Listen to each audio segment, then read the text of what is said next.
सुबह सवेरे वीनस के साथ सुनहरी रोशनी के साथ साए का पीछा करते हुए सजीद हुसैन खुशी के साथ ऑन एयर आपके और मेरे लिए सूरज की रोशनी का इशारा।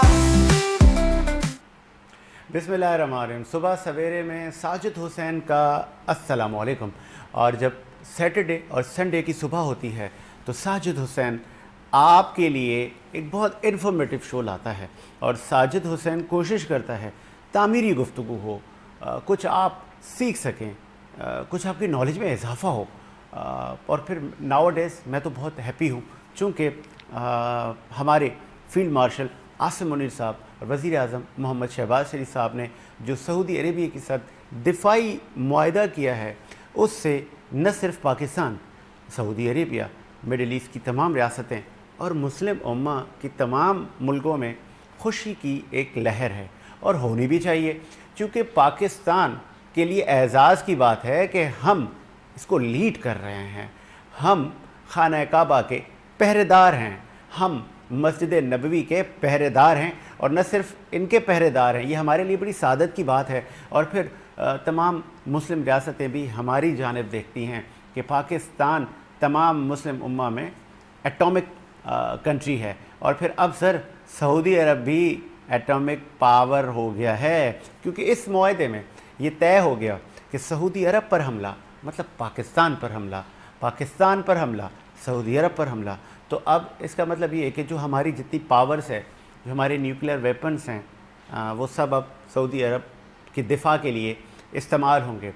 और अगर हमें बलूचिस्तान से लेके वज़ीरिस्तान वाना या हमें रूरल एरियाज़ में अगर कहीं दहशतगर्दी का सामना होगा तो वहाँ पर सऊदी अरेबिया हमारी मदद करेगा। इस पर भी हम बात करेंगे। फिर ये कि सैलाब की तबाहकारियाँ पंजाब में हमें देखने को मिली, लेकिन सिंध में कुछ बेहतर है मामला, कुछ कंट्रोल में है, इस पर भी हम बात करेंगे। फिर हम बात करेंगे पाकिस्तान की मईशत को किस चीज़ की ज़रूरत है, कैसे पाकिस्तान की मईशत को हम आगे ले जा सकते हैं, इस पर भी हम बात करेंगे। फिर हम बात करेंगे CM पंजाब मोहतरमा मरियम नवाज़ साहिबा ने सरगोदा, पंजाब के शहर सरगोदा की आवाम के लिए बसेस का तोहफ़ा दिया और बहुत सारे काम हमारे मुल्क में तरक्याती हो रहे हैं, इस पर भी बात करेंगे। फिर हम बात करेंगे chairman Pakistan peoples party Bilawal Bhutto Zardari sahab ने इंटरनेशनल इमदाद के लिए हुकूमत वक्त को कहा है कि आप बेनज़ीर इनकम सपोर्ट प्रोग्राम का एक पूरा स्ट्रक्चर बना हुआ है, उस स्ट्रक्चर के तहत आप लोगों की मदद करें, फलाह करें, हम आपके साथ हैं। और फिर हम बात करेंगे और जो हमारे पास स्टूडियो में लोग आएंगे उनसे भी हम आपको मिलवाएंगे, उनकी अचीवमेंट्स पर भी हम बात करेंगे, उनके मकासद क्या हैं, किस तरह उन्होंने पाकिस्तान का नाम रोशन करना है, इस पर भी सर हम बात करेंगे।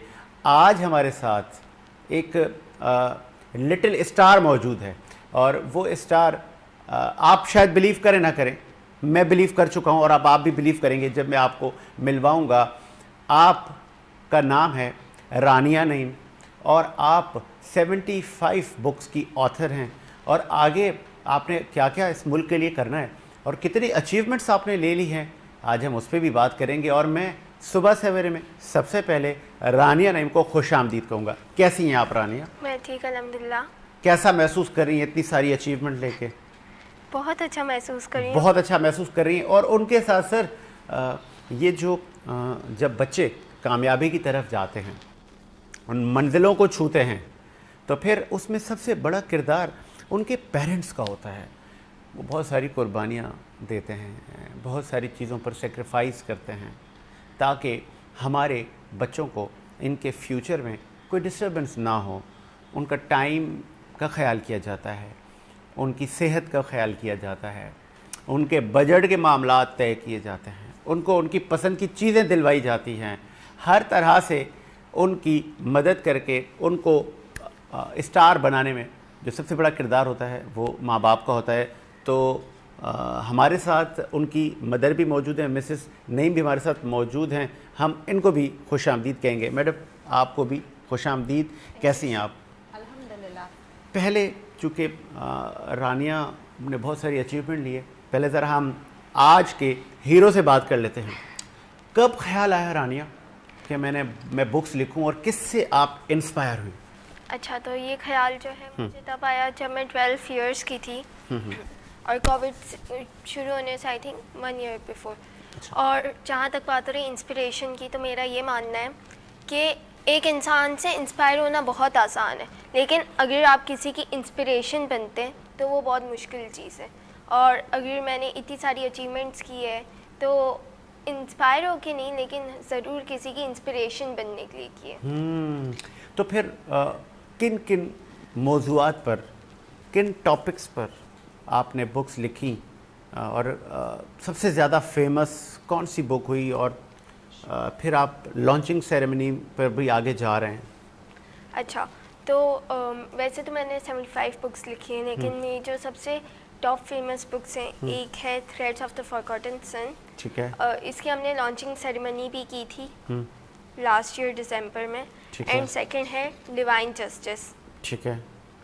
इसकी लॉन्चिंग सेरेमनी अब तक हुई नहीं, लेकिन इंशाल्लाह हम ज़रूर करेंगे। ओके। अब ये देखिए ना सर, अभी से ही इतनी सारी बुक्स इन्होंने लिखी हैं और इतनी नो हाउ हमारी रानिया को हो गई है। फ्यूचर में इन्होंने बड़ा पाकिस्तान का नाम रोशन करना है। रानिया, एक होता है ना कि समवन माय रोल मॉडल, कि वो खातून, वो साहब, माय टीचर, माय मदर, ये मेरे रोल मॉडल हैं। आपका कौन रोल मॉडल है? मेरे रोल मॉडल हमेशा से मेरे पेरेंट्स रहे, क्योंकि मेरे ख्याल से जितनी जो कुर्बानियाँ पेरेंट्स देते हैं, आई डोंट थिंक कोई और आपके लिए दे सकते। जैसे कि मेरी मम्मा, उनने मेरे लिए बहुत कुछ किया है, और यहाँ अगर मैं स्टेज पे हूँ तो उनकी वजह से हूँ। सेकेंडली मेरे फादर मेरे सबसे बड़े हीरो हैं। उनने जितना हमारे लिए किया है उतना आई डोंट थिंक कोई कर सकते किसी के लिए। ठीक है। अच्छा, फिर चूँकि मुझे प्रोड्यूसर साहब इस वक्त ब्रेक का कह रहे हैं, एक वक्फ़ा लेते हैं। वक्फ़े के बाद रानिया से पूछेंगे कि आपने क्या करना है पेरेंट्स के लिए और इस मुल्क के लिए क्या करना है। बहुत सारे आजकल बच्चों की विशेस हैं कि मैंने बाहर चले जाना है, बाहर मैंने तालीम हासिल करनी है। इस मुल्क में बड़े से कंफ्यूज हो गए हैं, अच्छे मौके नहीं है, हर किसी के अपनी थॉट्स हैं। एक वक्फ़ा लेते हैं, वक्फ़े के बाद आते हैं।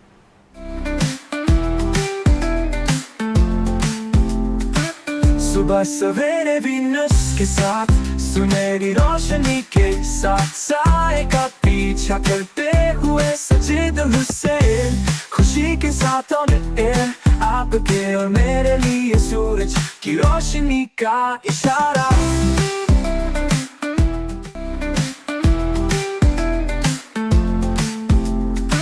सुबह सवेरे वीनस के साथ, सुनहरी रोशनी के साथ, साए का पीछा करते हुए सजीद हुसैन, खुशी के साथ ऑन एयर, आपके और मेरे लिए सूरज की रोशनी का इशारा। ब्रेक के बाद सर खुश आमदीद। और सुबह सवेरे में हमारे साथ एजुकेशनिस्ट मौजूद हैं, ऑथर्स मौजूद हैं। किन किन नामों से मैं उनको पुकारूं, और फिर इस छोटी सी उम्र में आपने जो अचीवमेंट्स हासिल की हैं। लोग पूरी ज़िंदगी गुजार देते हैं, एक दो बुक्स नहीं लिख पाते। उनके पास ना टाइम होता है, ना उनका इतना क्रिएटिव माइंड होता है। इन सब चीज़ों में अगर जब बच्चा छोटी सी उम्र में बड़े टारगेट अचीव कर रहा होता है, तो समझने वाले समझ जाते हैं कि इसके पीछे इसके टीचर्स की, इसके गार्डियंस की, इसके पेरेंट्स की सपोर्ट है। कितनी सपोर्ट है। उनकी मदर हमारे साथ मौजूद हैं, मिसेस नईम। हम उनसे पूछ लेते हैं, मैडम कैसे ख्याल आया आपको कि बच्ची को इस तरफ लाया जाए? एक्चुअली इन्होंने फर्स्ट टाइम स्कूल के कंपटीशन में पार्ट लिया था। उस पर इन्होंने लिखा था माय फादर पे स्टोरी, जो स्कूल में फ्रेम हुई थी। फिर उसके बाद हमें ये थॉट आया कि इसमें ये भी टैलेंट है जो हम राइटिंग के थ्रू लोगों को स्प्रेड कर सकते हैं कि ये क्या कुछ कर सकती हैं। फिर इसके बाद मैंने ये स्टेटस लगाया था इनकी पोम को। फिर पोम स्टेटस लगाने के बाद एक लेट लाइट पब्लिकेशन हाउस है, वहाँ से हमें मैसेज आया कि क्या आपकी बेटी कुछ लिख सकती है, तो उनकी फर्स्ट मैगज़ीन हमने वहाँ से स्टार्ट की थी। ठीक है। फिर उन्होंने उसमें छोटी सी एक स्टोरी लिखी थी। फिर इसके बाद ऑन एंड ऑफ इन्होंने करना स्टार्ट कर दिया। स्टार्ट करते करते करते आज माशाल्लाह ये 75 बुक्स तक पहुंच गई है। इसमें मल्टी टास्कर है ये। इन्होंने नेशनली इंटरनेशनली सब जगह काम किया है। बहुत सारी चीज़ों पे इन्होंने वर्क किया और एवरी टाइम इन्होंने हमें बहुत प्राउड फील करवाया है। तो फिर इसमें मेहनत तो लगती है हर काम में, और आपने बहुत सारी चीज़ों का सेक्रीफाइस भी किया होगा। जी बहुत ज़्यादा। एक्चुअली मेरे हस्बैंड एंड मेरी फैमिली, मेरे सास ससुर जो है वो बहुत कोऑपरेटिव है। उनका हमेशा से ये गोल रहा है कि अपने बच्चों को हमेशा आगे बढ़ाओ। मेरे हस्बैंड का हमेशा से रहा है कि बेटियों को स्पेशली आगे बढ़ाओ। बेटियों को रियली अप्रिशिएट। और जब बेटियों की बात आती है तो आज भी वो माइंड है जो कहता है बच्चियों को ना पढ़ाएं। और फिर जब सास ससुर की बात आती है मेरे जब शो में, तो फिर मुझे तो मैं ऐसा महसूस करता हूँ कि इस पर ज़रा बात की जाए। और नाउ डेज़ आजकल शादियाँ हो रही हैं, बच्चियाँ रुखसत होकर अपने घरों को जा रही हैं, तो वहाँ पर फिर सास ससुर के बड़े मसाइल, अलग रहना है ताकि वहाँ पे कोई बुज़ुर्ग पर्सनालिटी ना हो, चिल करनी है ज़िंदगी। मतलब जॉइंट फैमिली का जो एक कल्चर था अब वो ख़त्म होता जा रहा है। तो आपके साथ सही थे मरासिम सास ससुर के? अल्हम्दुलिल्लाह मेरे सास ससुर अच्छे हैं। एज अ पेरेंट्स मुझे ट्रीट करते हैं। स्पेशली मेरी सास वो बहुत सपोर्टिव है। वो हमेशा ये चाहती है कि ठीक है आप बढ़ो, बच्चों को बढ़ाओ, आगे बढ़ाओ, जितना हो सके बच्चों को सपोर्ट दो। आपके सपोर्ट की उनको ज़रूरत है, लेकिन बैकअप पे हमें उनकी सपोर्ट की ज़रूरत होती है, जो एवरी टाइम वो रहते हैं, प्रेजेंट रहते हैं कि ठीक है आप जाओ, हम सब मैनेज करेंगे। बिकॉज मेरी एक और बेटी भी है, छोटी है, she is also a writer. अच्छा, तो फिर ये जो शिकवे होते हैं अक्सर बहुओं को अपनी सासू माँ से, आपको नहीं शिकवा हुआ कभी कि मेरी हेल्प नहीं करती या मेरे मियाँ के कान भरती हैं? नहीं, she is very cooperative. She is not that type of mother in law के मतलब लाइक कान भरना एंड ऑल। कभी मेरे हस्बैंड अगर गुस्से भी हो जाते तो वो कहती है नहीं नहीं आप ऐसे नहीं करो, आप चिल करो, बिकॉज मेरे पेरेंट्स नहीं हैं। अच्छा। तो चले, तो फिर उनको भी तो कुछ मैसेज देती जाए ना सीमा, कि जो कहती हैं कि मैंने सास ससुर के साथ रहना ही नहीं है। नहीं, जो ये कहते हैं वो बहुत गलत कहते हैं। उनकी अच्छा। दुआओं के ज़रिए से हम आज यहाँ पर है, जिस मकाम पे है वो स्पेशली मेरे सास ससुर की दुआएं हैं। और मेरे नंदोई होते हैं दुबई में, इकरार भाई, सबसे ज़्यादा जो सपोर्टिव है वो मेरी नंद और मेरे नंदोई। वो बहुत सपोर्ट करते हैं हमें कि मतलब लाइक आप आगे जाओ। इनका नाम भी उन्होंने ही रखा है। अच्छा जी। अब देखिए ये कितना बड़ापन है, और ये हमारे अखलाकियात, कल्चर, रिवायात, चूँकि हम रिच कल्चर के लोग हैं, हमारे पास किसी चीज़ की कमी नहीं है। आजकल का जो मुआशरा जिस तरफ जा रहा है, माँ कहती है जी मैंने नाम रख दिया, अब बात ख़त्म। पहले शायद अब भी हर जगह अभी भी ऐसे लोग हैं कि जो कहते हैं नहीं दादा ने नाम रखा है या उसकी दादी ने रखा है या उसके चाचू ने रखा है, और अगर वो नाम सबको पसंद है तो वही नाम कंटिन्यू हो जाता है। यहाँ पे तो नामों पे मसले हो जाते हैं कि नहीं नहीं हमारा बच्चा है, हमारा तो इस पर हमारा ही हक है और कोई इस पर हक ना जताए। लेकिन आज भी ऐसे लोग भी हैं कि जो अपनी उस रिच कल्चर को लेके चल रहे हैं। तो सीमा हमारे साथ मौजूद हैं, आप मदर हैं रानिया की, और आपने बड़ी स्ट्रगल की है रानिया को इस मकाम तक, लेकिन मंजिल अभी दूर है। अभी तो पार्टी शुरू हुई है सर, अभी तो हमने उड़ान भरी है, अभी तो हमने मंजिल की तरफ जाना है, और न सिर्फ पूरे मुल्क को, पूरी दुनिया को बताना है कि हम कितने टैलेंटेड लोग हैं, और दुनिया हमारी टैलेंट, हमारी काविशों का लोहा बिल्कुल अब मानने लग गई है।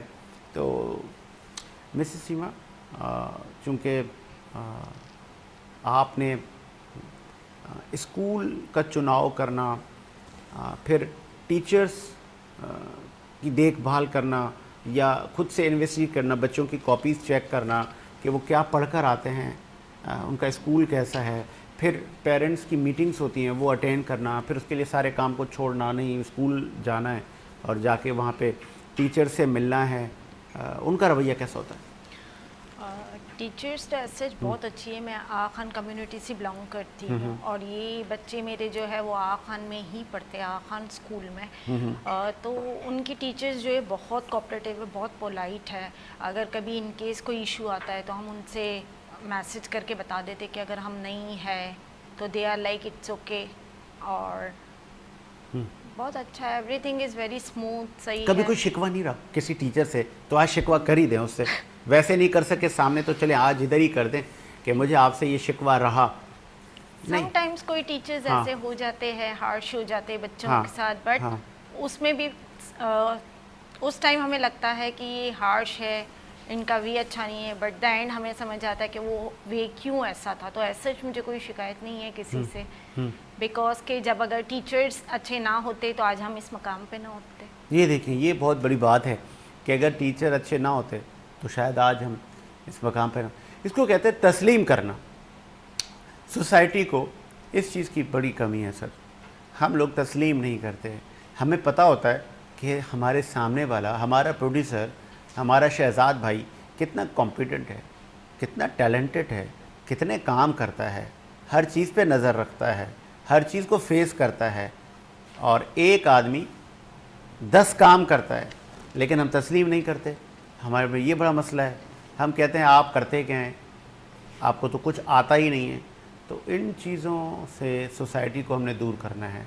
अगर किसी में कोई चीज़ अच्छी है, खामियां तो सब में होती है ना, हम फरिश्ते थोड़ी हैं, हम इंसान हैं। खामियां सब में हैं, किसी में ज़्यादा किसी में कम। हमारे अनवर भाई हैं, उसमें कितना टैलेंट है, हमें अच्छी अच्छी चाय बना के देते हैं, स्टे भी यहीं करते हैं।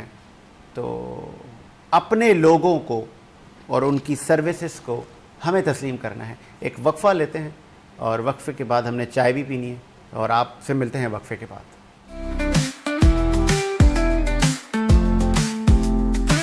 सुबह सवेरे वीनस के साथ, सुनहरी रोशनी के साथ, साए का पीछा करते हुए सजीद हुसैन, खुशी के साथ ऑन एयर, आपके और मेरे लिए सूरज की रोशनी का इशारा।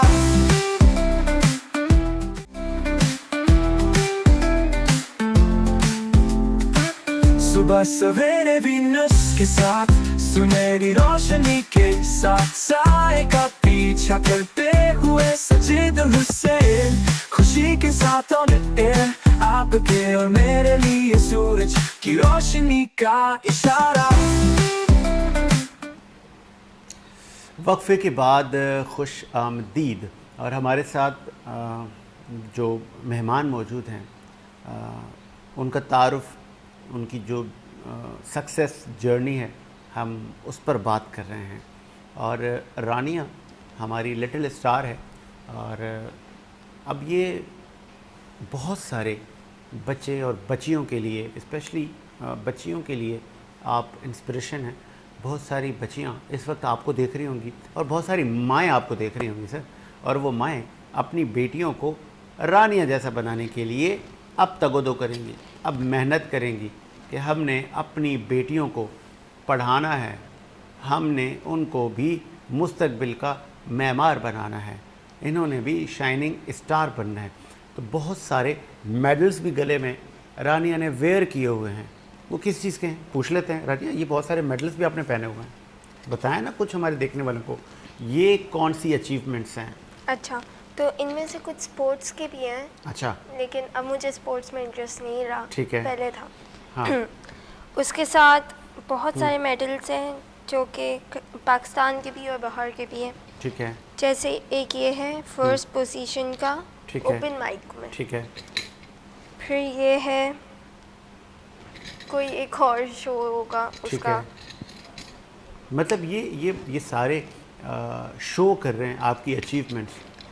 जी, असल में बीच में मैं अफ्रीका के साथ एक ठीक है। पब्लिकेशन हाउस से कनेक्ट थी, तो वहाँ पे जो है बहुत सारे इवेंट्स होते थे ठीक है। वर्चुअली ऑनलाइन, जहाँ पे हम लोग को शोकेस करना होता था कुछ ना कुछ। वो हमें एक टॉपिक देते थे, उस पे हमें या तो कुछ लिखना होता था या तो ओपन माइक हो जाता था। तो बस ये उनके ही हैं। कभी प्राउड महसूस होता है ना, जब ये आप देखते हैं और फिर आगे एक बनता है ना, एक माइंड बन रहा होता है कि मैंने तो अभी और लेना है इस तरह की। जी बिल्कुल, मेरे ख्याल से तो ये स्टार्ट है, अभी तो है ना? डेस्टिनेशन बहुत दूर है। हाँ, अभी तो ये स्टार्ट है, तो वो आगे मंजिल कहाँ है, वो डेस्टिनेशन कितनी दूर है, आगे खुद को कहाँ आप देख रही हैं?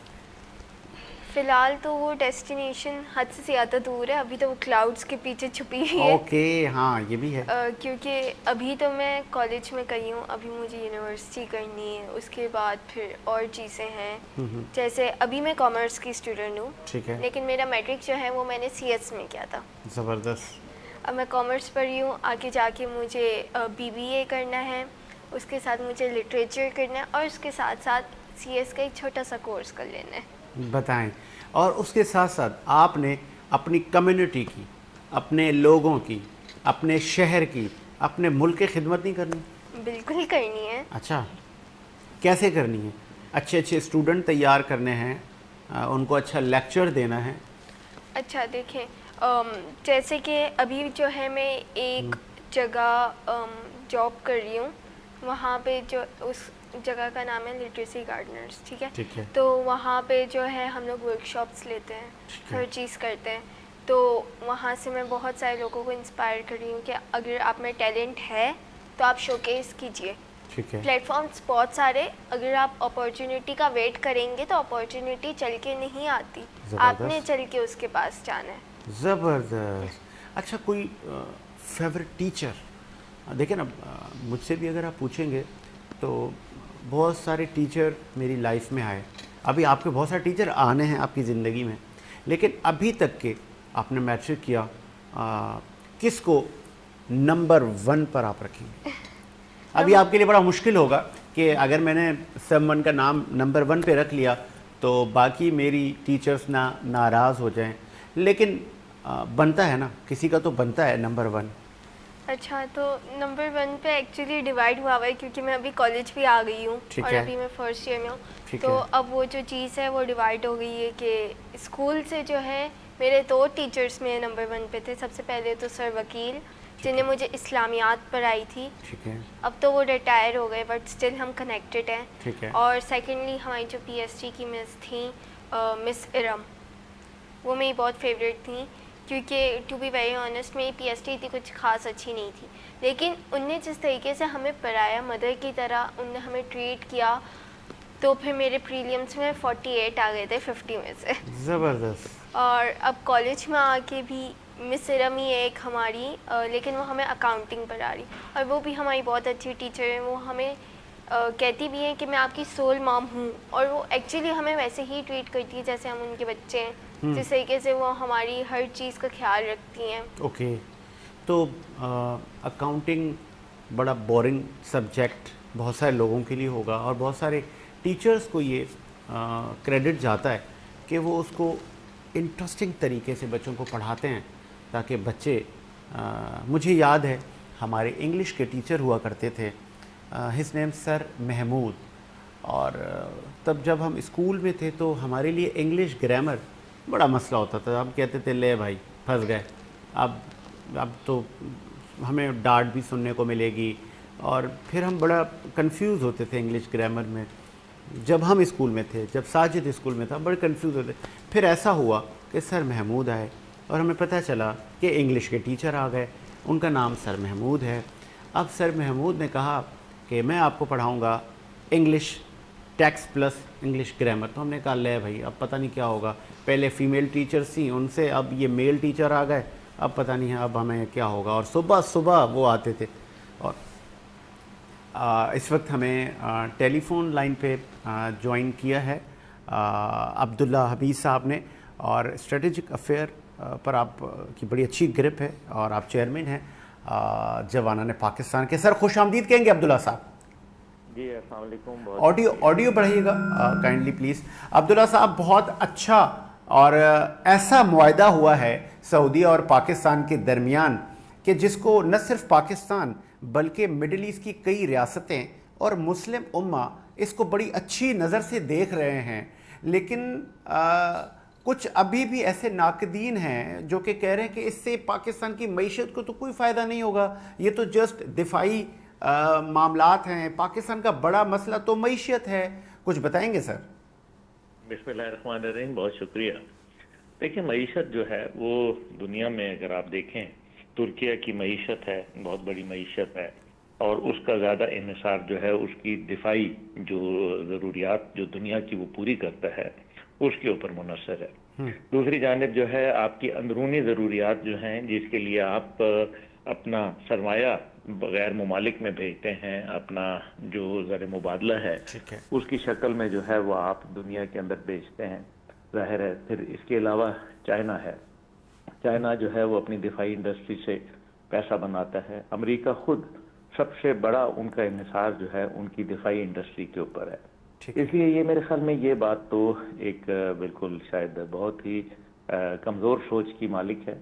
दूसरी जानिब जो है वो जब किसी मुल्क के साथ आपकी दिफाई और स्ट्रेटेजिक शराकतदारी होती है, यकीनन उसके दूररस असरात होते हैं जो कि उस मुल्क की सियासत पर और उस मुल्क के इंटेलिजेंस मैकेनिज्म पर और इसी तरीके से उस मुल्क के जो एक मईशत होती है, मईशत की यानी कि डायरेक्शन जो होती है उसकी तरफ चली जाती है।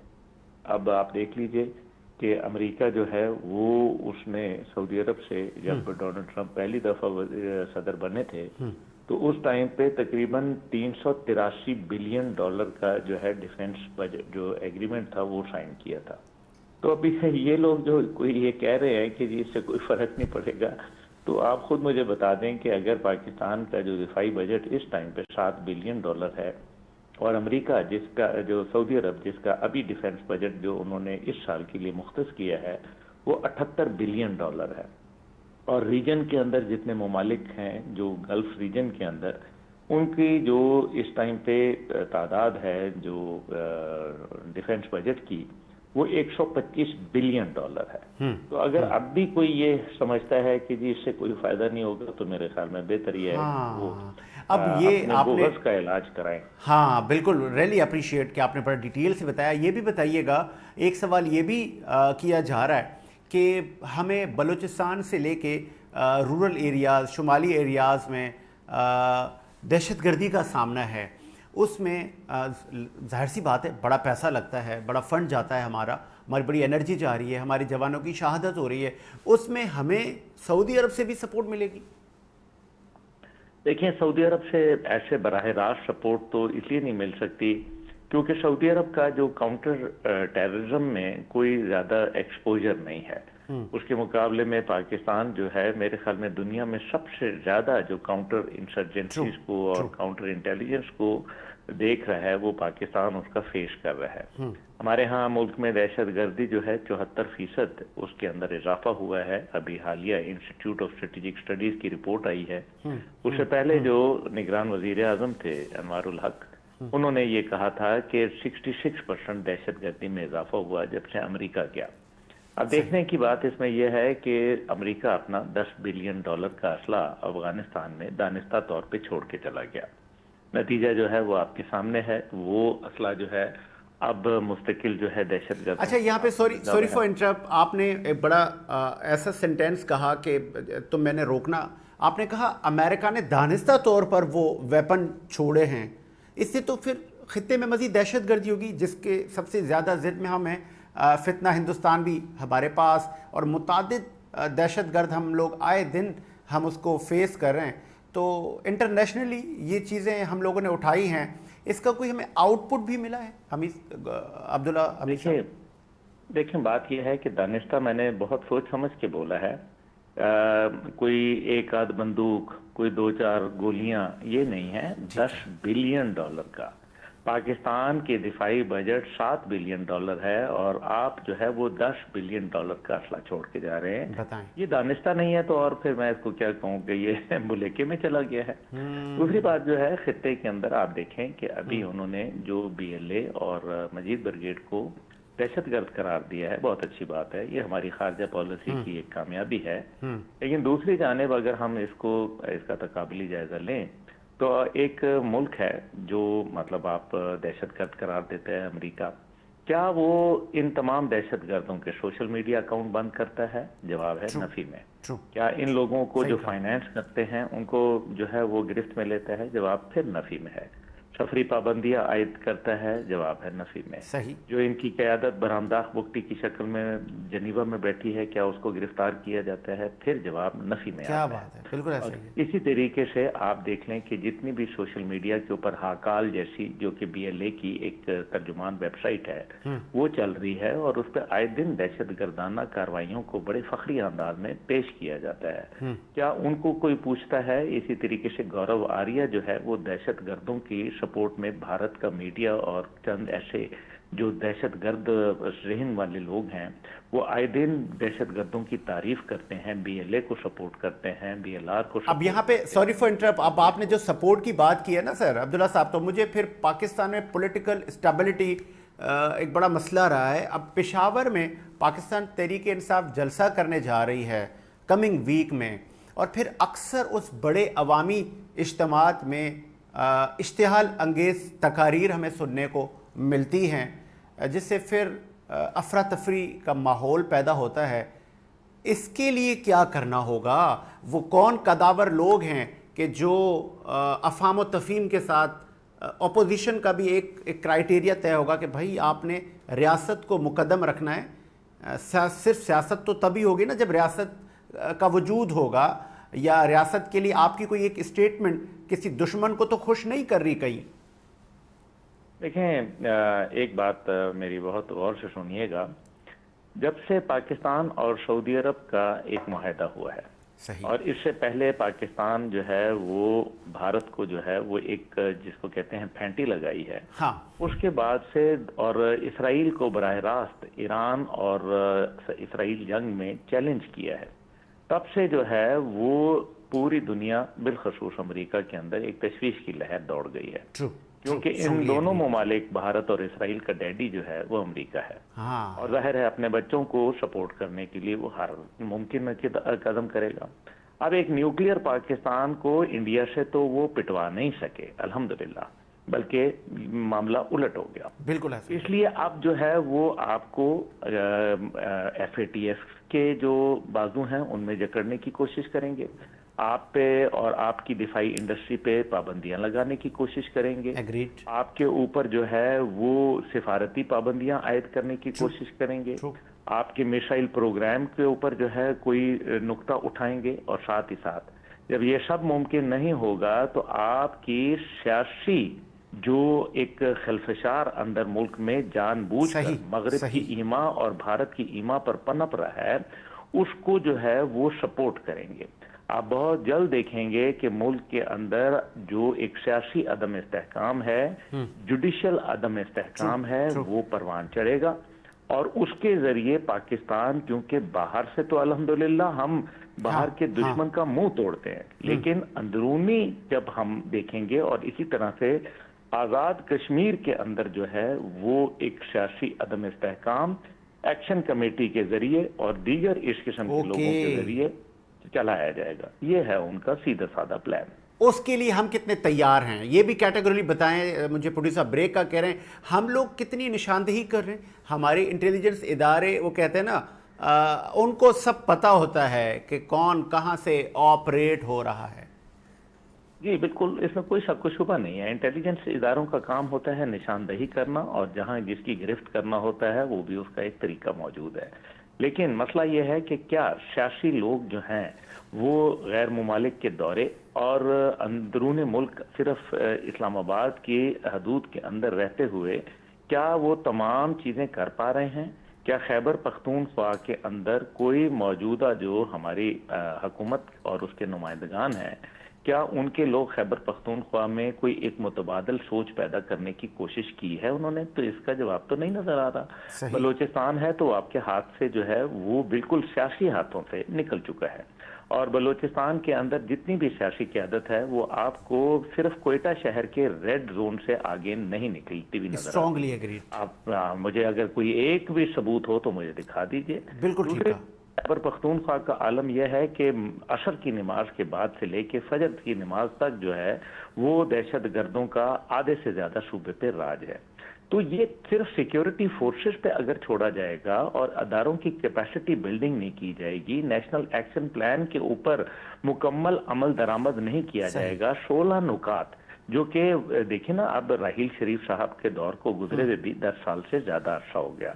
नेशनल एक्शन प्लान बना, मुझे ये बताइए नेशनल एक्शन प्लान पे जो माजी की हुकूमतें थीं और जो मौजूदा हुकूमत है उन्होंने क्यों नहीं अमल दरामद कराया? और अगर नहीं अमल दरामद आज तक हो सका तो इतने लोगों का, शहीदों का जो खून है वो किसके गले के ऊपर है? ये भी देखिए ना, नाअहली जो होती है उसकी सजा अगर कोई अपनी जान से भुगते तो फिर मुझे बताएं कि इसका जिम्मेदार कौन है। इसका मतलब यह है कि अफवाज पाकिस्तान तो अपना किरदार अदा कर रही है, लेकिन क्या नेशनल एक्शन प्लान के जरिए लोगों की जहन साजी, लोगों की किरदार साजी, जो capacity building of the institution, counter terrorism जो डिपार्टमेंट की जो एक रीवैम्पिंग, क्या ये सारा कुछ किया गया?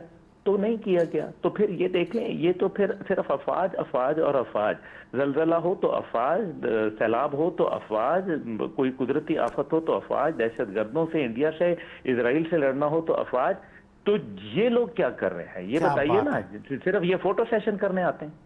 ज़बरदस्त लम्हा फिक्रिया है। बहुत शुक्रिया आपके कीमती वक्त का अब्दुल्ला हबीब साहब ने डिटेल में रोशनी डाली पाकिस्तान के दिफाई मामलात से लेके पॉलिटिकल अनस्टेबिलिटी से लेके पाकिस्तान की इंटेलिजेंस एक्सपर्टीज़ से लेके बहुत सारी चीज़ों पे आपने बड़ा डिटेल से गुफ्तगू की। आपका बहुत शुक्रिया। एक वक्फ़ा लेते हैं, वक्फ़े के बाद आते हैं।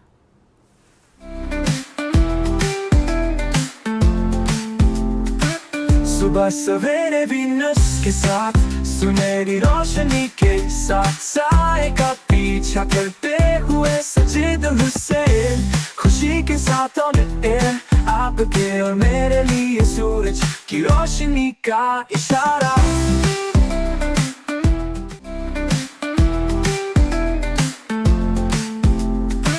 सुबह सवेरे वीनस के साथ, सुनहरी रोशनी के साथ, साए का पीछा करते हुए सजीद हुसैन, खुशी के साथ ऑन एयर, आपके और मेरे लिए सूरज की रोशनी का इशारा। वक्फ़े के बाद सर खुश आमदीद। और रानिया से हम वक्फ़े से पहले बात कर रहे थे कि आपने बहुत सारे मेडल्स जीते, बहुत सारी बुक्स आपने लिखी हैं, 75 बुक्स आप लिख चुकी हैं, और आपकी कोई इसमें फेवरेट बुक भी होगी जिसके बारे में हम आप जो हमारे व्यूअर्स हैं उनको वो बताना चाहें कि उसमें क्या टॉपिक्स हैं, किन स्टोरीज़ और किन सोसाइटी के इश्यूज़ को आपने हाईलाइट किया है। ये बड़ा इम्पॉर्टेंट है रानिया, कुछ बताएं ना हमारे देखने वालों को, पूरे पाकिस्तान को, कि किन टॉपिक्स पर आपने बुक लिखी है और उसमें कौन कौन से चैप्टर्स हैं, कुछ ज़रा डिटेल बताएं ना। अच्छा, तो जैसे कि आपने कहा कि आपकी फेवरेट बुक कौन सी है? हाँ, तो मेरी जो फेवरेट बुक है वो है डिवाइन जस्टिस। दिखाएं। अच्छा, ये डिवाइन जस्टिस हमें मार्केट में मिलेगी? जी ज़रूर मिलेगी। मेरा एक पेज भी है इंस्टाग्राम पे, इंकफोरिया_। किस नाम से आपका पेज है बताएं, लोगों को सर्च करें, वहाँ से आपकी बुक्स पढ़ें। इंकफोरिया_ऑफिशियल, ठीक है। वहाँ पे हम जो है वो बुक्स को सेल करते हैं, और सिर्फ मेरी नहीं, दूसरे भी जो राइटर्स हैं उनकी भी होती है। अच्छा, तो जो ये बुक है वो है, जैसे कि इसका नाम है डिवाइन जस्टिस। तो जैसे हमें पता है कि भले हमें हमारे कोर्ट्स में जस्टिस ना मिले, लेकिन अल्लाह के कोर्ट में हमें जस्टिस ज़रूर ही मिलता है। ज़बरदस्त। तो ये बुक अल्लाह और इंसान के बारे में, बहुत सारे चैप्टर्स हैं इसमें भी। मतलब मेन आपने फोकस इस पे किया है अल्लाह और इंसान। जी बिल्कुल। जैसे इसकी फर्स्ट लाइन ही है, when the world leaves Allah stage. इसका मतलब ये है कि दुनिया चाहे आपको छोड़ दे, हम कहते हैं अक्सर कि जब हर दरवाज़ा बंद हो जाता है तो एक दरवाज़ा खुला होता है, और वो दरवाज़ा होता है अल्लाह की तरफ का। क्या बात है।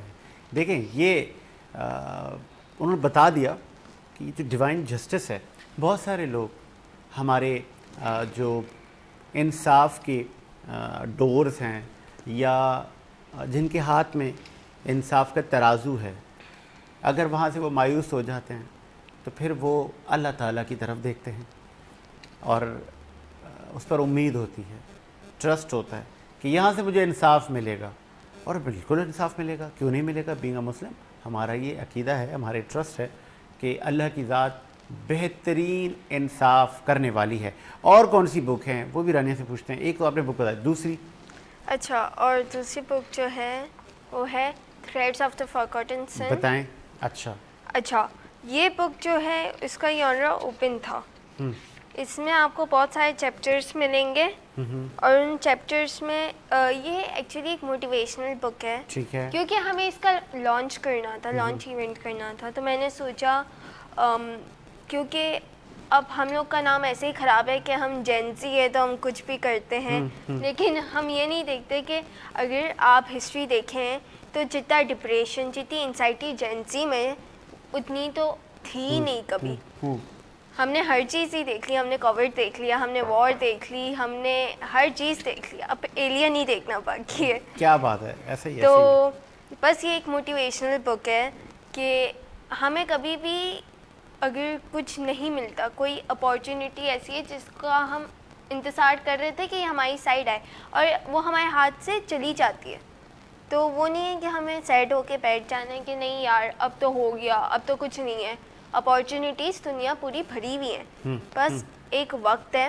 जैसे डिवाइन में ये बात मैंने लिखी है कि हर चीज़ के लिए एक वक्त मुकर्रर है, तो वही चीज़ को अपने दिमाग में रखते हुए हमें खुद अपनी मोटिवेशन बनना है और जो चाहे वो करना है। अगर लेट सपोज, अब बड़ा सवाल करने जा रहा हूँ मैं, क्योंकि अब मैं स्लोली ग्रेजुअली जब बात करते हैं तो सामने वाले जो साहब होते हैं, जैसे मेरे सामने रानिया है, मैं उनसे डिफरेंट क्वेश्चंस कर रहा हूँ, अब मुझे उनकी मेंटलिटी का पता चल रहा है कि वो हर तरह का जवाब दे सकती हैं। लेट सपोज रानी, एक बंदा है, एक स्टूडेंट है, वो फेल हो जाता है किसी भी पर्टिकुलर सब्जेक्ट में या एनुअली एग्ज़ाम में, फिर वो कहता है कि बस मैंने बहुत मेहनत की और शायद मुझसे, अक्सर जो शिकवा रहता है, मुझे जी बोर्ड वालों ने जानबूझ के फ़ेल किया है, मुझसे इंटरमीडिएट वालों ने बदला ले लिया है, मेरी जगह किसी अमीर बाप के बेटे को पास कर दिया होगा, चूँकि मैं गरीब घराने का बच्चा हूँ, देखो मुझे फ़ेल कर दिया और मेरे साथ इंसाफ नहीं हुआ। अच्छा, तो इसका तो यही है कि देखें, वही बात है कि आपने किसी और को अपॉर्चुनिटी दी, अगर आप फेल नहीं होते हैं तो वो पास कैसे होता। ठीक है। और जहाँ तक बात रही है कि बोर्ड वालों ने मुझसे बदला लिया, हाँ। तो मुझे इस बात का इतना खास आइडिया नहीं, क्योंकि हम AQEB वाले बच्चे हैं। हम लोग के बोर्ड में तो बहुत सख्ती है। हम लोग का बोर्ड फेमस ही इसलिए कि यहाँ पे चेकिंग ऐसी होती है कि बहुत हार्ड है, लेकिन अगर हम ये सोचेंगे एक फेलियर आपका फ्यूचर डिसाइड नहीं कर सकता।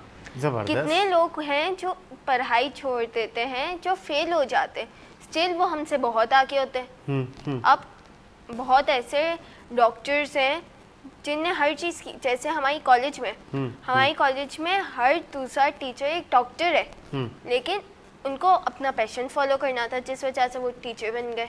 वो चाहते तो डॉक्टर बन जाते, ज़्यादा पैसे कमा लेते, लेकिन स्टिल पैशन पे एक फेलियर तो एक पेपर का पीस थोड़ी ना डिसाइड करेगा कि आपने आगे जाके क्या कर लेना है। क्या बात है जी, देखें इसको कहते हैं कॉन्फिडेंट। रानिया का कॉन्फिडेंस तो चेक करें आप, क्यों खामोश होके और क्यों मायूस होके आप बैठ रहे हैं, अभी तो बहुत मंजिल आगे दूर है। और रानिया चूँकि फेवरेट हमारे कुछ चीज़ें होती हैं जिनको हम बड़ा लगाव के साथ स्टडी करते हैं, कोई आपका फेवरेट सब्जेक्ट भी होगा?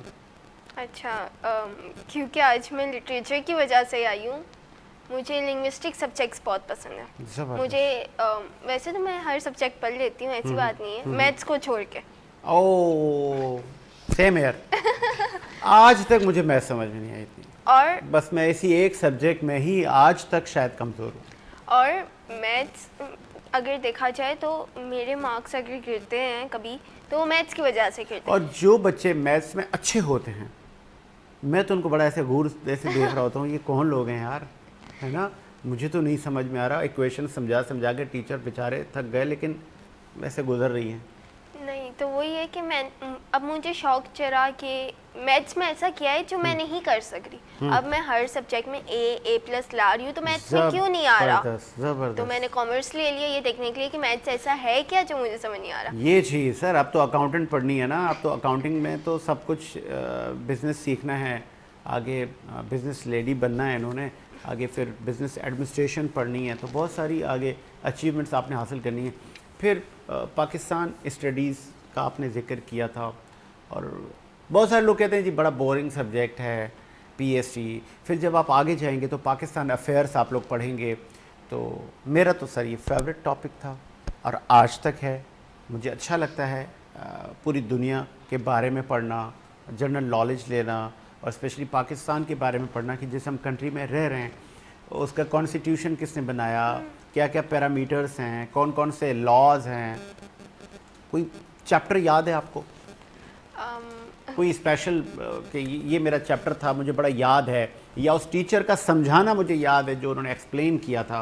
अच्छा, तो वैसे तो PhD में मुझे कुछ ज़्यादा हार्ड नहीं लगती, क्योंकि अगर आप एक चीज़ पे ध्यान दे रहे हो, और किसको नहीं पसंद अपनी कंट्री के बारे में जानना। हमें दूसरी कंट्रीज़ के कॉन्स्टिट्यूशन पता है, उनके आर्टिकल, इस आर्टिकल में क्या लिखा है वो पता है, हमें अपनी कंट्री का ही नहीं पता। ना लॉ एंड ऑर्डर पता है। हम बस ये स्टेट करते थे कि हमारी कंट्री में तो लॉ है ही नहीं, हम तो जो चाहे करें। आप फ्री सोल हैं, लेकिन इतने नहीं कि आप जो चाहे करें और कंट्री का नाम ख़राब करें।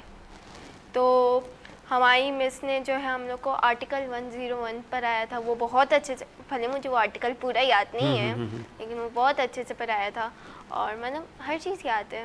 ज़बरदस्त। और देखें, ये भी एक मिथ है जिसका जिक्र रानिया ने किया। अब आप देखें, उनकी उम्र देखें, लेकिन वो चीज़ उन्होंने बताया जो एक सोसाइटी का ऐसा है। हम कहते हैं हमारे मुल्क में कानून कहाँ है? ओ भाई है, इतनी सख्ती नहीं है। और अगर वो सख्ती इसलिए नहीं की कि हुकूमत आपके रहन सहन, आपके बजट, आपके माली मामलात, आपके हेल्थ के इश्यूज़, वो सब चीज़ें देखकर थोड़ा सा नरमी का रवैया रखती है।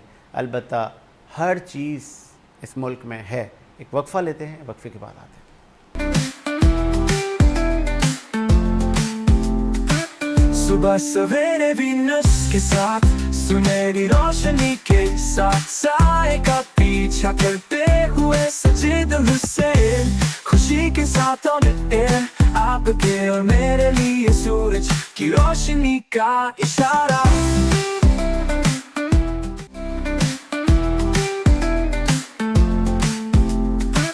सुबह सवेरे वीनस के साथ, सुनहरी रोशनी के साथ, साए का पीछा करते हुए सजीद हुसैन, खुशी के साथ ऑन एयर, आपके और मेरे लिए सूरज की रोशनी का इशारा।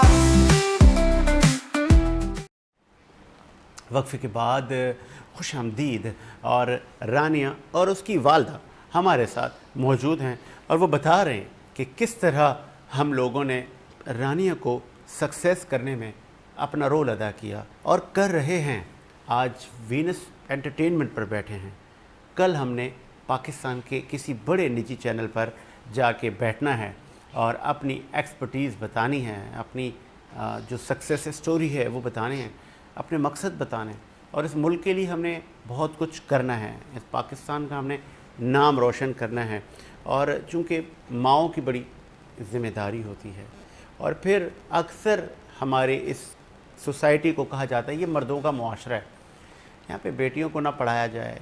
एक मिथ अभी भी हमारे रूरल एरियाज़ में पाई जाती है कि बस बच्ची मैट्रिक तक पढ़े, स्कूल तक पढ़े, इसके बाद ना भेजें, इसको आगे ना पढ़ाएं, ज़माना ख़राब है, सोसाइटी बड़ी अच्छी नहीं समझती।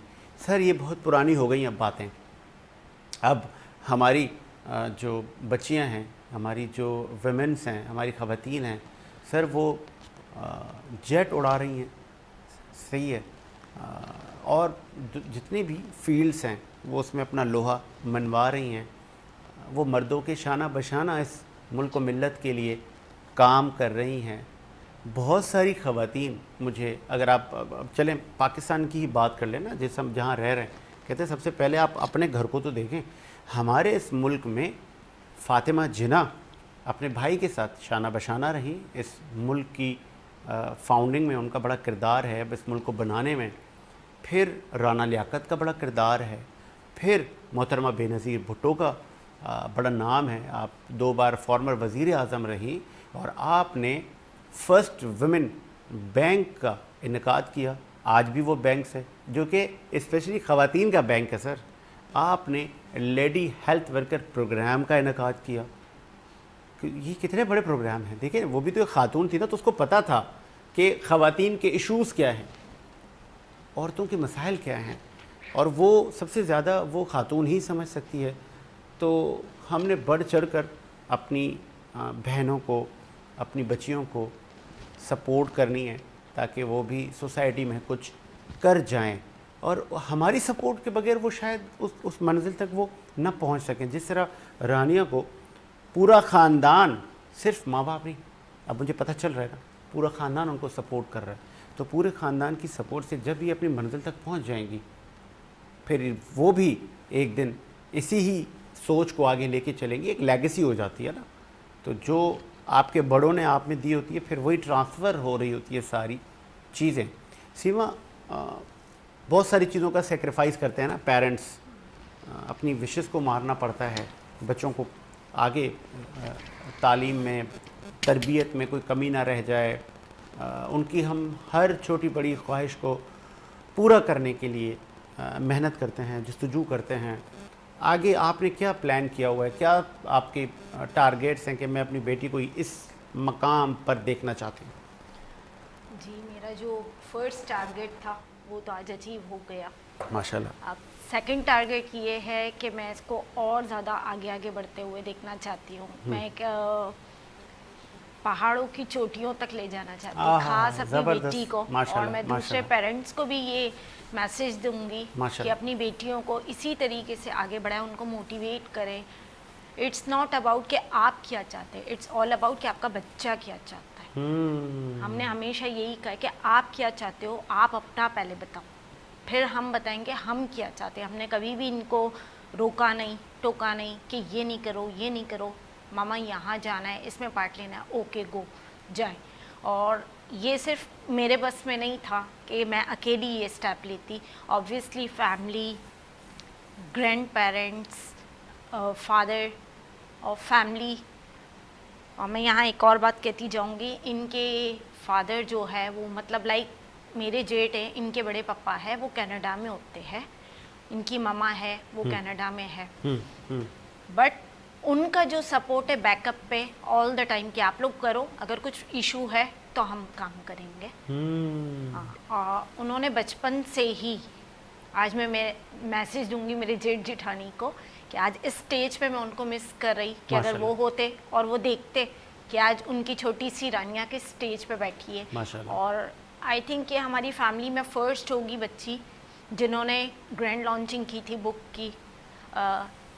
एज लाइक हमारे फैमिली में, हमारे इन लॉज में कहीं पर भी कोई भी राइटर नहीं, she is the first one. And इन्हीं को देखते हुए मेरी दूसरी बेटी जो छोटी, उन्होंने 9 इयर्स में फर्स्ट बुक लिखी थी अपनी। बताएं, देखिए ये बड़ा आपको ना प्राउड फील होता है कि I am the first one कि जिसने ये टारगेट अचीव किया। तो जब मैं 2024 में जनरल इलेक्शन हो रहे थे तो मैंने प्लान किया कि मैं इलेक्शन में कॉन्टेस्ट करता हूँ, मैं इलेक्शन में हिस्सा लेता हूँ, मैं सियासत में आता हूँ और कोशिश करूँगा कि लोगों की खिदमत करूँ, पॉलिटिक्स में आता हूँ। तो मुझे बहुत सारे लोगों ने कहा कि साजिद भाई क्यों आ रहे हैं? मैंने कहा यार मेरी विश तो थी, और शायद मैं अपने ख़ानदान का पहला नौजवान आदमी हूँ, जवान आदमी हूँ जिसने इस 35-36 साल ज़िंदगी में सूबाई असम्बली के इलेक्शन कॉन्टेस्ट करने में अपना हिस्सा लिया। इंडिपेंडेंट हैसियत से मैंने इलेक्शन कॉन्टेस्ट किया कराची के हल्का PS 100 से 408 मुझे वोट मिले। तो हार जीत तो अलग चीज़ है ना, लेकिन आप एक मिडिल क्लास फैमिली का आदमी जाता है और कहता है जी मैं भी इलेक्शन लड़ सकता हूँ। और बिल्कुल मुझे आईन पाकिस्तान ने इजाज़त दी, मुझे अदलिया ने इजाज़त दी, मैंने इलेक्शन में हिस्सा लिया, मुझे 408 वोट मिले, लोगों ने मुझे अप्रिशिएट किया। और आज मैं मुतमईन हूँ कि मैंने जो काम किया मुझसे पहले मेरे ख़ानदान में इस उम्र में किसी ने नहीं किया था। तो ये आप कर गुज़रें अगर आपको कुछ समझ में आता है कि यार ये मैंने करना है, ये मेरा चैलेंज है, तो सर चैलेंजेस को लें, आप कर जाएंगे। अल्लाह ताला हिम्मत वालों के साथ है। जो बहादुर होते हैं तो अल्लाह ताला भी उनका साथ देता है, क्योंकि देखता है यार ये साहब, ये बंदी, ये खातून, ये बच्ची, ये मुझ पे ट्रस्ट कर रही है। ज़बरदस्त। और फिर जिस तरह मुझे मैडम सीमा ने बताया कि बहुत सारे जो आपके साथ कनेक्ट रिश्ते हैं ना, जब वो अपना फ़र्ज़ निभाते हैं तो फिर मंजिलें दूर नहीं हैं। इसमें आपके हस्बैंड का भी बड़ा किरदार होगा, हमारे नईम भाई का भी बड़ा किरदार होगा। मैं चाह रहा हूँ कि हम, क्योंकि ना जो बाप होता है ना, हम अक्सर उसको भूल जाते हैं। हम कहते हैं जी माँ के पैरों में बड़ी जन्नत है, तो सर बाप भी कुछ कम नहीं है। हमारे दीन इस्लाम ने वालिद को भी बड़ा दर्जा दिया है, और वालिद को मैं शेल्टर कहता हूँ। वो एक छत है, वो शेल्टर का किरदार अदा करता है अपनी फैमिली के लिए, वो एक पिलर का किरदार अदा करता है अपनी फैमिली के लिए। और बहुत सारी जगहों पर आजकल हम देख रहे हैं उस पिलर की, उस शेल्टर की जो इज़्ज़त है, जो वक़ार है, हम उसको आउटपुट नहीं देते। आजकल बहुत सारी यूनिवर्सिटीज़ में से बच्चे हैं जिनके पास कॉल आती है, कहते हैं यार डैडी की कॉल आ रही है, अच्छा छोड़ो बाद में उठाना, फ़ोन फेंक देते हैं। ना करें ऐसा। ये है तो सब कुछ है, ये है तो खुशियाँ हैं। जब ये चले जाते हैं ना, लग पता जाता है, सब ख़त्म हो जाता है, चैप्टर क्लोज़ होने लग जाता है ज़िंदगी का। तो जिनके हैं वो उनकी खिदमत करें, उनकी अताअत करें, उनकी पैरवी करें, उनसे सीखें। और जिनके मुझ समेत नहीं हैं, चले गए हैं, वो उनकी मग़फ़िरत के लिए दुआएं करें। हम उनको दुआएं देते हैं, वो उन तक पहुंचती हैं, तो कम से कम ये तो करें। तो कितना इम्पॉर्टेंट है एक हस्बैंड का किरदार, एक बाप का किरदार आपकी ज़िंदगी में। सीमा, बाप का किरदार सबसे ज़्यादा इम्पॉर्टेंट है। अगर आज हम स्टेज पे, तो बैक हैंड ऑब्वियसली इनके फादर का है। सब कुछ किया उन्होंने, फ्रंट पे मैं रही, बट बैक पे डिसीजंस लेना, ऑल द थिंग्स, मतलब लाइक क्या गलत है क्या सही, अपनी बेटी को हमेशा गाइड करते रहना कि देखो बेटा ये करना है, ये आपके लिए सही है और ये नहीं करना है। एज अ फादर मैं यहाँ ये कहूँगी कि as a father he is the man, कि मतलब लाइक इनके लिए कोई एग्जाम्पल नहीं है। बताएं। ज़बरदस्त। कि मैंने बहुत सारे फादर्स ऐसे देखे जो अपनी बच्चियों को निगलेक्ट करते हैं और बेटों को प्रमोट करते हैं। हाँ, कि जहाँ भी है हमारे शाना बशाना हमारे बेटे चलेंगे, बेटियों को तो चले जाना है, और हम यहाँ पर ये प्रूफ करने हैं कि बेटियों को नहीं जाना, बेटियों को हमारे साथ रहना है लाइफ टाइम, और जो हमारा नाम रोशन करेंगी वो यही बेटियाँ होंगी। ज़बरदस्त। अक्सर ये मिथ है सर कि बेटियां तो पराया धन है, ये तो चली जानी है, इनका घर तो कोई और है, तो इसलिए इन पर ज़्यादा इन्वेस्ट ना करें, बेटों पर करें। बिल्कुल ये सोच पाई जाती है सोसाइटी में। एक वक्फा लेते हैं सर, वक्फे के बाद आते हैं।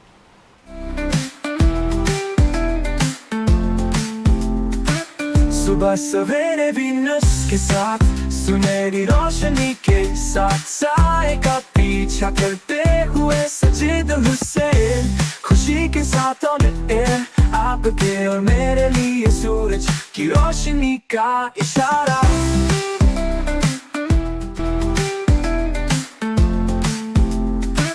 सुबह सवेरे वीनस के साथ, सुनहरी रोशनी के साथ, साए का पीछा करते हुए सजीद हुसैन, खुशी के साथ ऑन एयर, आपके और मेरे लिए सूरज की रोशनी का इशारा। वक्फ़े के बाद खुश आमदीद, इख्तिताम की तरफ हम जा रहे हैं। और फिर जब हम इख्तिताम की तरफ जाते हैं तो फिर हम कोशिश करते हैं कि हम सोसाइटी को भी तो कुछ दें। हम सोसाइटी को क्या दे रहे हैं? हम सोसाइटी को इन्फॉर्मेशन दे रहे हैं, हम सोसाइटी को आज का सच बता रहे हैं, हम सोसाइटी को आज का टैलेंट बता रहे हैं। और रानिया हमारी नेक ख्वाहिशात, हमारी बेस्ट विशेस इनके साथ हैं, इनकी फैमिली के साथ हैं।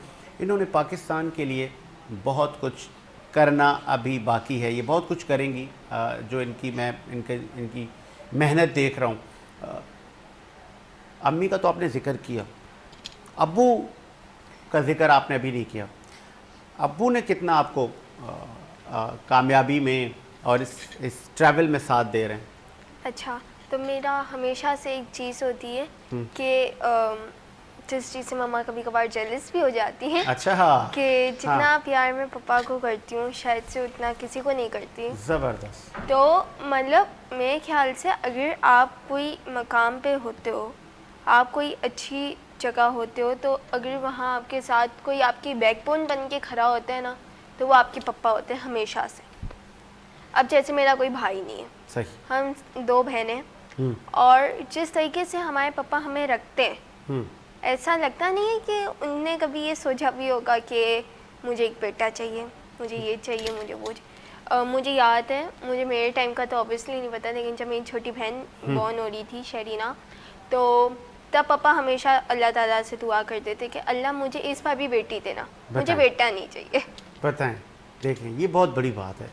और जितना सपोर्ट पापा ने मुझे किया, फाइनेंशियली, इमोशनली, मेंटली, मतलब हर जगह पापा ने कहा आपने जो करना है आप करें, और अगर आपको ऐसा लगे कि यहाँ आप अटक रही हैं, आप एक बार बस पीछे देखना, अगर कोई प्राउड हो ना हो, मैं सबसे प्राउड हूँगा कि मेरी बेटी वहाँ आई, दूसरों की तो वहाँ तक आती भी नहीं है। बताएं, कितना इम्पोर्टेंट रोल है अब्बू का आपकी ज़िंदगी में या बच्चों की ज़िंदगी में? अच्छा, तो मुझे दूसरों का तो ऑब्वियसली नहीं पता, लेकिन मेरी मेरे पापा से बहुत अच्छी बॉन्डिंग है। मैं अपने घर पे भी यही कहती हूँ कि अगर मेरी लाइफ में मेरा कोई सबसे पहला दोस्त बना तो वो मेरे पापा थे, हैं और रहेंगे। तो जितना इम्पोर्टेंट रोल पापा मेरी लाइफ में प्ले कर रहे हैं, आई डोंट थिंक कोई कर सकता है ना। मैं किसी को इतनी इम्पोर्टेंस दूंगी कि वो करे, क्योंकि आई थिंक मेरे पापा बहुत अच्छे हैं और बहुत सिंपल इंसान हैं, भले गुस्से के बहुत तेज हैं। बहुत बार मुझे डांट देते हैं, लेकिन कोई बात नहीं, वो पापा है, उनका हक बनता है। उनकी तो वो डांटते हैं इसलिए कि हम सही चलें। जैसे आज हम आ रहे थे, जब हम रास्ते में थे, तो पापा मुझे गाड़ी में यही समझा रहे थे कि बेटा आपने जो करना है आप करें, हम कभी आपको नहीं रोकेंगे, बस आपको अपना राइट, आपका रॉन्ग पता होना चाहिए। और आप मुझे बहुत प्राउड फील करवाती हैं। आपने कभी भी वो हरकत नहीं करनी जिससे मेरा सर जो है वो नीचे हो। क्या बात है। तो वही मेरी कोशिश होती है कि मैं अपने पापा को जितना चाहूँ प्राउड फील करवाऊँ, और यही चीज़ मैं अपनी बहन को भी समझाती हूँ। क्या बात है। और यहाँ पे अब सर एक इम्पॉर्टेंट सवाल तो बनता है, जब रानिया ने कहा कि मेरे पापा मुझे बताते हैं कि राइट और रॉन्ग का ख्याल रखना है, तो बेटियाँ बिल्कुल ख्याल रखती हैं। बेटियाँ अपने राइट और लेफ़्ट चारों तरफ बल्कि देखती रहती हैं कि कोई नेगेटिव कोई पॉइंट, कोई नेगेटिव जगह, कोई स्पेस, कोई इस तरह के लोग, कोई इस तरह की कम्युनिटी, उनसे हम दूरी इख्तियार करें, हम उनसे बेजारी इख्तियार करें। बहुत सारे हमें ऐसे दोस्त भी मिल जाते हैं अक्सर, जो दोस्त हमें पढ़ाई से रोकते हैं, जो दोस्त हमें कहते हैं अच्छा किसकी कॉल है, पापा की, बोलते छोड़ बाद में उठाना। हम उनको देखते हैं ये क्या एबनॉर्मल बिहेवियर कर रहे हैं। तो ऐसे दोस्तों से भी सर दूरी इख्तियार करनी होती है हमें, और वो माँ बाप को तो पता नहीं होता कि आपके साथ कैसे कैसे दोस्त हैं। तो ऐसे दोस्त आपकी लाइफ में तो नहीं आए? आई डोंट थिंक मैं किसी को इतनी परमिशन दूंगी कि वो मेरी लाइफ में इतना इंटरप्ट करें कि आपने इनकी आपकी कोई फ्रेंड? मेरा ग्रुप बहुत छोटा सा है, 4-5 ही है हम, लेकिन ऐसा कोई है नहीं। सबको पता है मैं किस सोच की हूँ और मैं क्या चाहती हूँ। तो और ऐसा बिल्कुल नहीं है जैसा आजकल की थिंकिंग है कि एक लड़की का दोस्त लड़की ही होनी चाहिए। मेरे बहुत सारे लड़के दोस्त हैं और वो सारे मेरे भाई हैं, और वो सब जानते हैं कि पापा मेरे लिए क्या वैल्यू रखते हैं, मम्मा क्या वैल्यू रखती है, मेरी बहन, मेरे दादा दादी क्या वैल्यू रखते हैं। तो अच्छे मेरे दोस्त सारे अच्छे। और अगर मैं अपने पेरेंट्स के, अपनी फैमिली के बाद किसी को देखती हूँ, जितना सपोर्ट मेरे दोस्त मुझे करते हैं, आई डोंट थिंक कोई करता होगा। बताएं जी, ये बहुत इम्पॉर्टेंट है। और फिर इस सारे अपनी हम ज़िंदगी गुजार रहे होते हैं, हम अपने मकसद के हुसूल के लिए मेहनत कर रहे होते हैं, लेकिन क्या हम अपने रिश्तेदारों का ख्याल रखते हैं? क्या हम अपने दोस्तों का ख्याल रखते हैं? क्या हम अपने पड़ोसी का ख्याल रखते हैं? नबी करीम सल्लल्लाहु अलैहि वसल्लम ने पड़ोसियों के हुकूक भी हमें बताए हैं। उन्होंने हमें ये भी बताया है कि अगर आपके पड़ोस में कोई नॉन मुस्लिम है, आपने उनके साथ भी अच्छे मरासिम कायम करने हैं, उनके साथ भी अच्छा रवैया अख्तियार करना है। तो क्या ये जो हमारी ड्यूटीज़ हैं वो हम सरअंजाम देते हैं? मुझे याद है बचपन में एक चैप्टर हम पढ़ते थे, तो वो मुझे याद, कुछ चीज़ें आपको माइंड में बैठ जाती हैं। तो उस चैप्टर में हमें उस्ताद पढ़ा रहे थे कि बहुत सारे आपके पड़ोस में ऐसे लोग भी रहते हैं जो अच्छा फूड नहीं खा पाते, उनके यहाँ अच्छा फ्रूट नहीं जा पाता, वो ब्रांडेड कपड़े नहीं पहन पाते। तो अगर आपके यहाँ ये सारी चीज़ें अवेलेबल हैं और आपकी सराउंडिंग में कोई ऐसा घर है कि जिसके पास ये चीज़ें मुयस्सर नहीं हैं, तो आप उनसे ये चीज़ें छुपाएं। इवन वो अच्छे फल फ्रूट के जो छिलके हैं वो भी छुपाएं, कहीं उनमें एहसास महरूमी ना पैदा हो कि ये अच्छा पहनते हैं, अच्छा खाते हैं और हम इससे अल्लाह की, क्योंकि ये नेमत है ना, ये हमारे लिए ही आई थी और हम इन चीज़ों से महरूम हैं। हम अपनी जो मेट्स हैं उनका कितना ख्याल रखते हैं, हम अपने ड्राइवर का कितना ख्याल रखते हैं। अक्सर आपने देखा होगा मालिक पीछे बैठा है बड़े सूट बूट पहन के, और फिर उसके जो ड्राइवर पे जब आप नज़र डालते हैं बेचारे को बहुत पुराने कपड़े से होते हैं। तो ये सर आपकी इज़्ज़त वहीं से देखी जा रही है, आपके ड्राइवर की वेयरिंग कैसी है, यहाँ से तो पता चलेगा आपके अखलाकियात का, आपकी तरबियत का। इसका बड़ा फुकदान है। हमारे साथ रानिया की वालदा मौजूद हैं। आप एक गालबन हाउस वाइफ हैं, मैंने आपसे पहले पूछा नहीं। और जब आप एक हाउस वाइफ होती हैं तो बहुत सारी रिस्पॉन्सिबिलिटीज़ होती हैं, फैमिली की, बुज़ुर्गों की। मोहल्ले को शिकायत तो नहीं होती आपसे? अपने अड़ोस पड़ोस के लोगों के साथ आपके मरासिम कैसे हैं? हम ऐसे किसी को परेशान नहीं करते, हम अपने में ही रहने वाले लोग हैं। बट कभी हेल्प की नीड होती है तो फॉर श्योर हम उनकी हेल्प करते हैं। हाँ, But ये कभी बड़ा हम उन्हें important है। डिसअपॉइंट भी नहीं करते हैं। हाँ मैं ज़बान की थोड़ी तेज़ हूँ। हाँ मतलब लाइक मैं स्ट्रेट फॉरवर्ड कि जो चीज़ मुझे नहीं अच्छी लगती मैं फ़ौरन सामने कह देती हूँ कि नहीं ये चीज़ अच्छी नहीं है। अच्छा, वो जो क्योंकि ज़बान के तेज़ लोग होते हैं वो दिल के बड़े साफ़ होते हैं। अक्सर हमने सुना है कि ये वो बड़ा कड़वा आदमी है, लेकिन यार दिल का साफ़ है, तो इसका मतलब आप दिल की साफ़ हैं। लेकिन वो जो कड़वाहट है आपकी कभी कभी तो लोगों को हर्ट करती होगी, स्पेशली हमारे नईम भाई को। अब तो वो यूज्ड टू हो गए होंगे इस कदम। अच्छा, हाँ, क्योंकि ये भी है। 17 इयर्स हो गए ऑब्वियसली हम साथ रह रहे, तो अब वो यूज्ड टू है। इवन दो मेरी सास भी बहुत ज़्यादा यूज्ड टू है कि उनको पता है कि अगर मैं ये कहूँगी तो ऐसा नहीं है नाराज़ हो जाए।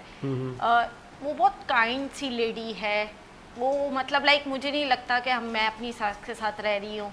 कभी कभार मुझे ऐसा होता है यार मैंने कुछ कह तो नहीं दिया इनको। वो मैं कहती हूँ बहुत लकी पर्सन होते हैं जिनको ऐसी सास मिलती है।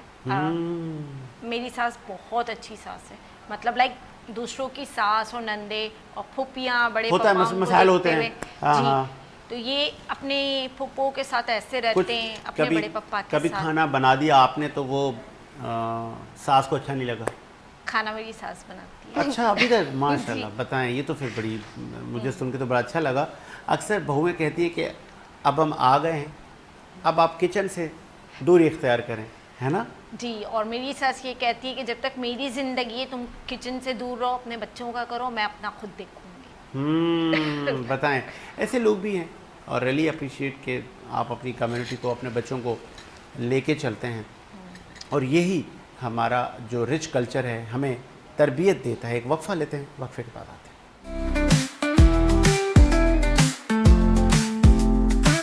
सुबह सवेरे वीनस के साथ, सुनहरी रोशनी के साथ, साए का पीछा करते हुए सजीद हुसैन, खुशी के साथ ऑन एयर, आपके और मेरे लिए सूरज की रोशनी का इशारा।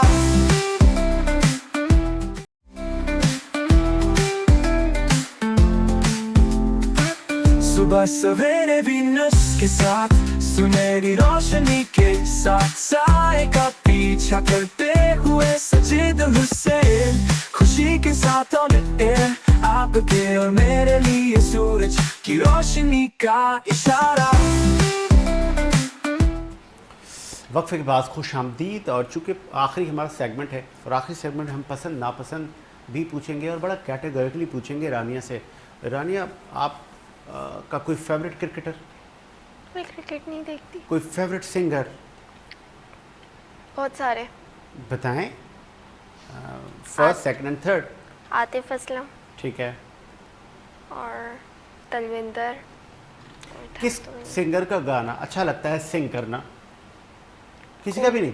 नहीं, ये तो मुमकिन ही नहीं है ना कि आपको कोई मेल फीमेल सिंगर के जिसका गाना पसंद हो, एक फेवरेट चंद बोल हो जाए, हम आपकी सिंगिंग भी सुन लें। ऐसे में याद थोड़ी ना रखती हूँ, मैं तो सिर्फ सुनती हूँ और वाइब करती हूँ। चलें आगे बढ़ जाते हैं। कोई फेवरेट आलिम दीन, नहीं। कोई फेवरेट ड्रामा? फिलहाल तो मेरे पास टाइम नहीं है, लेकिन मैं बुलबुलें बहुत देखती हूँ। कोई फेवरेट मूवी? मूवी बहुत सारी है। कोई एक जो दोबारा देखने का भी दिल चाहता हो? अच्छा, एक है पाकिस्तानी, बहुत पुरानी हो गई लेकिन फिर भी, टीफा इन ट्रबल करके थी, वो बहुत अच्छी लगती मुझे, अली ज़फ़र की। अली ज़फ़र की। अच्छा, चूँकि आप एक टैलेंटेड, हमारा चमकता हुआ सितारा है इस मुल्क का, क्या मैसेज देंगी स्पेशल उन पेरेंट्स को कि जो अपनी बेटियों को मैट्रिक से ज़्यादा पढ़ाने के लिए दिलचस्पी नहीं रखते, और कुछ लोग तो मैट्रिक तक भी उनकी विश होती है कि बच्ची ना पढ़े, बस ये घर में बस बड़ी हो जाए, इसकी शादी हो जाए, किस्सा ख़त्म, ये पराया धन है, किसी और को रुखसत होकर चली जानी है। तो इस पर क्या अपना टाइम, अपनी बजट, अपनी एक्सपर्ट, अपनी सर्विसेज इसको ज़्यादा ना दें और वो बेटों को ज़्यादा तरजीह देते हैं, उनको क्या कहेंगे? उन पेरेंट्स को मैं यही कहूँगी कि जैसे बेटे आते हैं वैसे ही बेटियाँ आती हैं, तो ये कोई बात करने वाली चीज़ नहीं है कि हम बेटी जो है वो पराया धन है, वो उसने चले जाना है। आप ये भी तो सोचें कि आपका बेटा भी आपको छोड़ सकता है। बताएं। तो बस इस चीज़ पे फोकस करें कि जितना उसको शौक़ है पढ़ने का, जो वो करना चाह रही है, जो उसकी ड्रीम्स है, उसके गोल्स है, वो फुलफ़िल करें, क्योंकि आप उसके माँ बाप हैं। बताएं। और एक मैसेज आप के उन स्टूडेंट्स को जो कि अभी पढ़ रहे हैं या जो मैट्रिक से अब कॉलेज की तरफ आ रहे हैं, किस तरह मेहनत करनी चाहिए? यंग यूथ को मेरा यही मैसेज होगा कि पढ़ाई पे ध्यान दो। बहुत सारे हमारे पास आके अपॉर्चुनिटीज़ है, अपने गोल्स को क्रिएट कर लो, उनको फुलफ़िल करने के लिए मेहनत करना शुरू कर दो और हार मानने की ज़रूरत नहीं है। एक अपॉर्चुनिटी जाएगी, दूसरी आएगी, दूसरी जाएगी, तीसरी आएगी। लाइफ बहुत बड़ी है और स्टे सेफ। हाँ, अब हम इनकी मदर से भी मैसेज लेंगे कि बहुत सारी मदर्स की ख्वाहिश होती है कि उनकी बेटियां अपने मकसद के हुसूल के लिए मेहनत करें और वो भी उनका साथ देती हैं। कुछ माएँ थक जाती हैं, वो कहती हैं बस अब बहुत हो गया, बस अब नहीं, बस अब जितना मैंने करना था मैंने कर लिया। वो थक हार जाती हैं। आप नहीं थक रही, आपके जज्बात, आपका स्पिरिट ये है कि मैंने बेटी को और आगे लेके जाना है।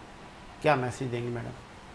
नहीं, ऐसा मदर कभी भी आपको टायर्ड नहीं होना है, बैक ऑफ नहीं होना है। सबसे बड़ा सपोर्ट पेरेंट्स का रहना है।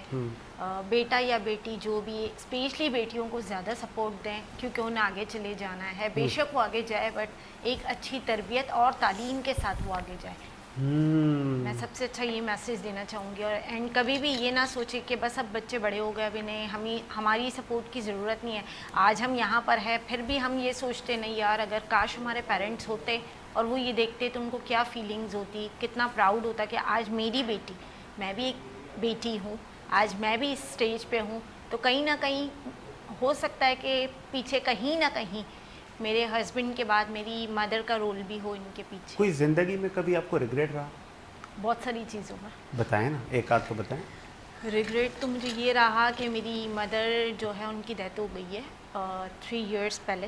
मुझे ये रिग्रेट रहा कि मैं लास्ट टाइम उनके लास्ट मोमेंट थे लाइफ के, वो मैं उनके साथ शेयर नहीं कर सकी, उनकी तकलीफ़ में मैं उनके साथ खड़ी नहीं रह सकी। बस सबसे ज़्यादा मेरी लाइफ का रिग्रेट यही है। ये बड़ा अहम होता है आपकी ज़िंदगी में। मुझे टीवी एंकर बनने का शौक़ था, मेरा शौक़ पूरा हुआ, लेकिन मेरे अब्बू को ज़्यादा शौक़ था कि मेरा बेटा स्क्रीन पर बैठ के बात करे, लेकिन आज वो मेरे बीच नहीं है। मुझे ये रिग्रेट है। इस तरह के बहुत सारे हमारी सोसाइटी में ऐसे लोग हैं, लेकिन अब फिर जो आपके पास मौजूद है ना, कम से कम आप उनका ख्याल करें। जो रिश्ते पास हैं अब उनका ख्याल करें।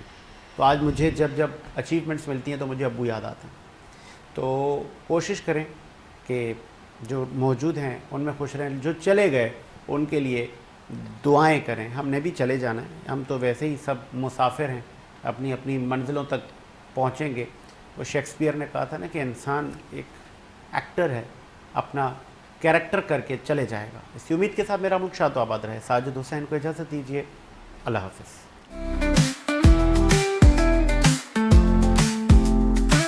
सुबह सवेरे वीनस के साथ, सुनहरी रोशनी के साथ, साए का पीछा करते हुए सजीद हुसैन, खुशी के साथ ऑन एयर, आपके और मेरे लिए सूरज की रोशनी का इशारा।